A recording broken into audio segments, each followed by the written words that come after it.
Confirmation today, Nathan Cleary gone for the series. 6 weeks on the sideline. That hamstring problem ruling him out of games 2 and 3, Brisbane and Sydney respectively. We were going to be catching up with Nathan tonight on the program, but he's getting his wisdom teeth taken out after all that tooth trouble that you broke leading into the opener.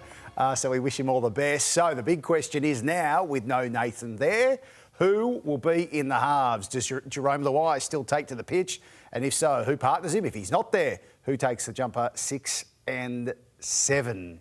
Gal, as Gus said, there's still a round of footy to go. Yeah, without a doubt. If you're picking the team tonight, though? We probably are wasting it. I picked my team today for my column that I wrote, and I said exactly what Gus said. I said there's still a round of footy to be played. Plenty of things can happen, but I picked it in there, and I put Nicho Hynes in there with Jerome Luai. I tried to keep the team as much as what I could have from game one. I just think going out and picking a whole new team, I think is going to be a big ask to pick there's already picked 3 or 4 changes. I think at least 4 changes I had in my side today.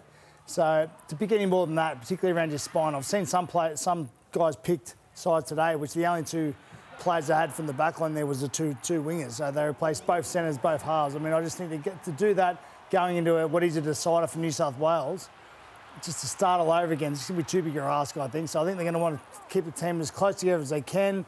Nicho was obviously there in game 1, so I think he'll be there in the halves. Gal, I was in the dressing room after the game and I saw Nicho. He was the most distraught player in the whole setup for the Blues. He really didn't want to face the media.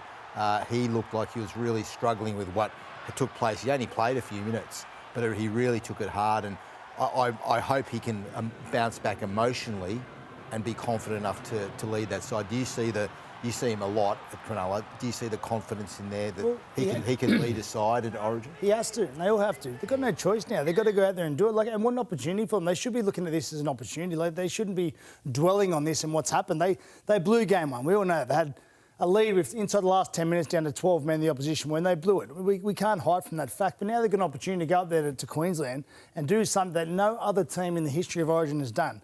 Now, in 1998, we won game 2 up there, but we lost game 3 down in Sydney. They can go and create history for themselves and be the best blue side in history. So I think they should be looking at it as an opportunity rather than a burden. And Nicho's done some amazing things the past couple of years on and off the field. What another feather to his cap to go up there and lead the side around and get a win up there. That's the attitude they've got to have. They've got to be a little bit positive about it. It's a big ask. I understand that. It's a really big ask. But they've got to not dwell on it and just accept the challenge and go and face it. Part of the debate, Gus, since the opening match has been the Jerome Luai, Nathan Cleary combination. With no Nathan there, perhaps that opens up the opportunity to have a fresh pair of halves in there. Do you understand that argument? Oh, it's an argument people are going to make, obviously. I thought Jerome Luai was one of New South Wales' best in game 1. I thought he was the most dangerous player on the field.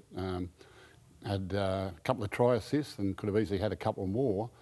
I don't see any reason for him to miss out just because Nathan Cleary's not there. I think it's like for like. You pick a halfback to play halfback and get on with the job. Remembering too where you're going, remembering our record there, and remembering that experience is going to play a huge part in that rather than rookies and first-timers and someone else. I think Nicho Hynes is perfectly suited to the role they gave him for game 1, which is off the bench. Now, he didn't get to play the position he would have liked by going out in the centres. He'll be better for that, but Nicho was picked for his versatility. I still think we need to get a specialist, experienced halfback into that role. You talk experience, you talk about the location. It is Adam Reynolds' home ground at the Broncos. Is he the right man? Yeah, maybe. It ticks a couple of boxes. My personal choice would be Mitchell Moses. That's just my personal choice. But, you know, people are going to be divided on all aspects of this. I just think that you need to consider where we're going and what the atmosphere in the football is going to be like. And, you know, I guess either one of those, you know, fits that bill, Adam Reynolds or Mitchell Moses. That's what makes you say Mitchell Moses. He had a chance last time and he...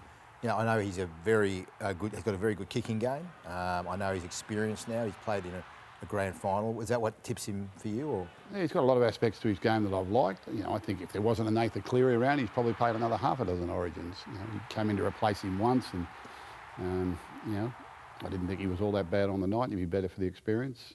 That's just my personal choice. I'll be going with him. I think he's still got speed.